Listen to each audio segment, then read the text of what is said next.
the Jewish Channel's Week in Review. A campaign to get Israelis to move back to Israel, a Jewish teen rises to the top of the Billboard hip-hop chart, anti-Semitic vandalism in Brooklyn, and more of the Jewish news that's changing your world right now in this episode of the Week in Review. Hello, and welcome to the Jewish Channel's Week in Review. I'm Stephen I. Weiss. A semi-covert national campaign has Israel trying to get expatriate citizens to move back to the Jewish state. Here at TJC, we've pieced together many reports from people across the United States to find that a concerted effort is targeting Israeli expatriates in at least 5 cities to convince them that their heritage will be lost if they don't soon leave America to go back to Israel. This billboard in Hollywood, Florida, is one very visible sign of the campaign.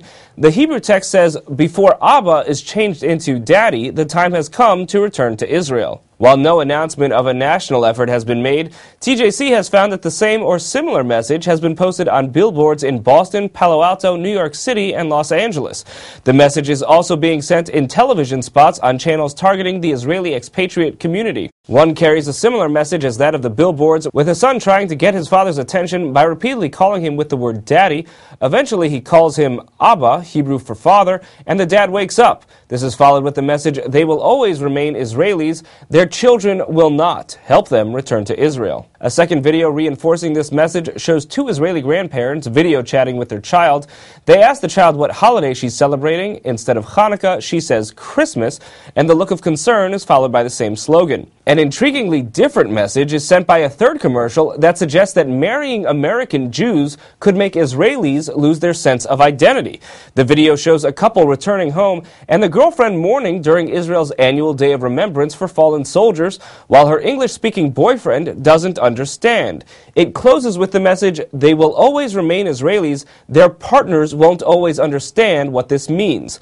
Help them return to Israel." The effort to get Israeli expatriates or Yordim to return to Israel is one with a large mandate. While estimates vary, it's possible that as many as 2 million Israeli expatriates live in the United States, while Israel's entire population is just over 7 million. And while most efforts to get American Jews to immigrate to Israel for what's called Aliyah are announced with fanfare, press releases, and public events, this endeavor to get Israelis to move back is about as covert as such a thing can be. Other than the actual marketing by billboard and television ads to this Israeli group, no communication has been sent out about the campaign being a large national effort. And though the campaign tries to put a different name on the idea of getting former Israelis to return, or Lachzor, the agency carrying out the effort is Israel's Ministry for Immigration, or Aliyah. And the 3 videos advocating Israelis' return are the only videos on the agency's site advocating moving to Israel. The agency has no videos trying to get Americans to make Aliyah and does not appear to be funding any campaign to get Americans to make Aliyah at all. An official from the ministry told TJC as we went to air that the overall budget for the program was originally targeted at 3 million shekels. He didn't have a comparative number for the amount spent trying to get Americans to make Aliyah, as that is an effort comprised of many different programs, but said that the overall budget for getting Americans to make Aliyah is larger than that of the program trying to get Israelis to return. He said the program has registered between 5,000 and 6,000 Israelis to move back to Israel. But at the same time as Israel is trying to get more Israelis to come back, many Israelis in the country are increasingly upset at how difficult it has become to live in Israel unless one maintains an ultra-Orthodox lifestyle. News out of Israel in recent weeks has revealed increased stringencies on various aspects of life in Israel as a result of ultra-Orthodox influence. In the effort to increasingly impose more ultra-Orthodox restrictions on conversion and marriage, a modern Orthodox group of rabbis that had been conducting 3,000 marriages a year outside of the direct influence of the ultra-Orthodox controlled chief rabbinate was shut down by that chief rabbinate in recent weeks. The news this week is that a major effort toward increasing progressiveness in Israeli rabbinic courts is likely to be turned back. The Rabbinical Court's Judicial Appointments Committee determines the makeup of rabbinic courts, and a major victory for progressives was getting women on that committee to help the rabbinic courts move in a more woman-friendly direction. Now it appears that for the first time in 12 years, no women will be serving on that Judicial Appointments Committee in what appears to be a concession to the ultra-Orthodox political parties. Other news about ultra-Orthodoxy and women has been about the ultra-Orthodox tendency to demand that all images of women be removed from the public sphere. In decades past, this would manifest itself in spray painting over advertisements featuring women in clothing that revealed more than the average ultra-Orthodox fashion. But more recently, this has meant demanding that even images of only a woman's face be removed from advertisements. One Israeli arts group is finding an interesting way to fight back, though.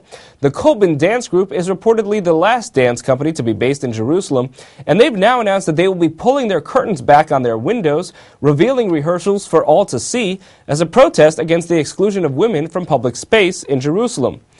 But if parts of Israel are proving inhospitable to many Jews, there are some new problems here in America, too. In Delaware, a neo-Nazi group has adopted a stretch of highway as part of the Adopt a Highway program. There are now signs saying the area has been adopted by the Freedom Party, after Delaware officials rejected the first efforts by the group to use the name the National Socialist Freedom Movement Nazi Party, as well as a more abbreviated proposal to list the NSFM 88 Nazi Party. The state might be lucky in this case that the sponsors haven't yet been willing to turn the effort into a legal battle. You might remember a similar story from 2009 in the state of Missouri, when the Ku Klux Klan adopted a stretch of highway there. A long legal battle by the state to prevent it lost on First Amendment grounds. In Missouri, the state responded by naming the highway after the late Rabbi Abraham Joshua Heschel, so that neo-Nazis were cleaning up a highway named after a famous Jew. Moving on, if one were trying to describe anti-Semitism using the parlance of hip-hop, one would probably use the slogan, "Haters wanna hate." And now that possibility can be put to the test, as a Jewish teen rapper is at the top of the Billboard 200 chart. Mac Miller is the pseudonym of Malcolm McCormick, a 19-year-old from Pittsburgh with a Chai tattoo on his arm. His first album, Blue Slide Park, debuted atop the influential sales chart last week. His songs include an ode to Donald Trump and another to Nike sneakers.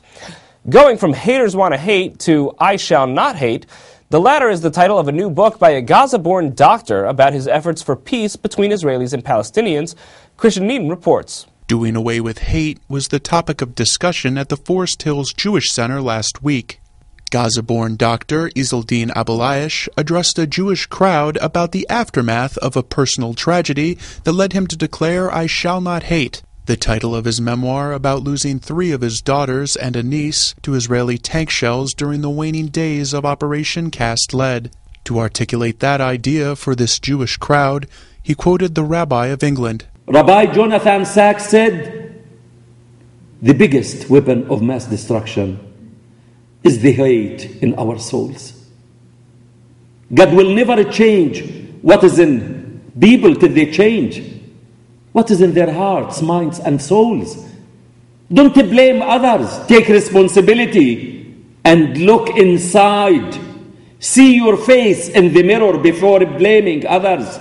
That's what is needed." To see more from this event, please tune into the full broadcast edition of the Week in Review. Thank you, Christian. Unfortunately, some hate has been in evidence in a string of anti-Semitic property crimes in Brooklyn, New York. Christian Needham has that story. Safety was a prime concern at a community forum organized last week by local Assemblywoman Rhoda Jacobs at the Young Israel of Avenue K in Brooklyn. The forum came in the wake of local anti-Semitic property damage, including the burning of 3 cars on nearby Ocean Parkway the previous Friday, with nearby graffiti featuring the letters KKK and anti-Jewish epithets. The Safety Forum's primary goal was to welcome Deputy Inspector Eric Rodriguez as the new commanding officer of the local 70th Precinct, with public support from members of the Flatbush Shomrim Safety Patrol. Yet several speakers also addressed community reaction to the recent anti-Semitic property damage, including an incident that very morning at the Avenue J subway station a few blocks to the west.